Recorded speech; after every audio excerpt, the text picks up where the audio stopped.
Genesis 26, 1 through 5. Genesis 26, 1 through 5. There was a famine in the land, as bad as the famine during the time of Abraham. Isaac went down to Amalek, king of the Philistines, in Gerar. So we've seen how Abraham went to Egypt and how Abraham left the promised land.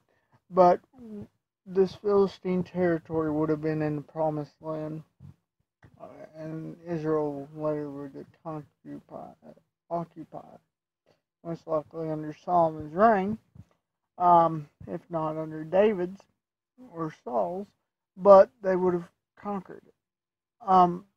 But having said that, that means Isaac did not leave the land he was promised, which is important because oftentimes in struggle we want to leave where we're promised because it's hard. It's maybe easier if we go away and get what we need and then try to come back.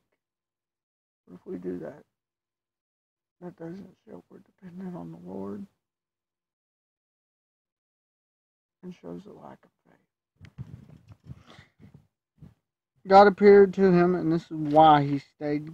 Don't go down to Egypt, which Egypt until the time of the Exodus would have been overflowing with abundance. After the Exodus, Egypt's left in ruins that they never really revived from. Stay here in the land, and I will be with you and bless you. I am giving you and your children all the lands. Fulfilling the oath that I swore to your father Abraham, I will make your descendants as many as the stars in the sky and give them all the lands. All the nations of the earth will get a blessing for themselves, through your descendants. And why? Because Abraham obeyed my summons and kept my charge, my commands, and my guidelines, my teachings. So he's directed him not to stay. The thing we got to look at that wasn't similar to Abraham. Abraham had a wife and himself. That was it. Isaac has his wife and his two boys. So there was extra need because of that, but there was also fruit of the promise because of that. I believe he already has his boys. Might be wrong. Yeah, he already has his boys. They're adults, but they're most likely still at home. Based off the later account in chapter them being at home.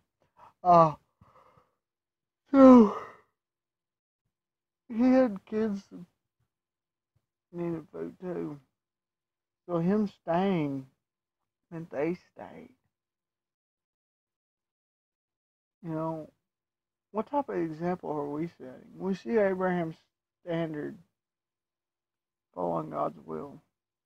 Is that our standard? Are we allowing our standard for living for the Lord to impact the next generation? That's a good legacy right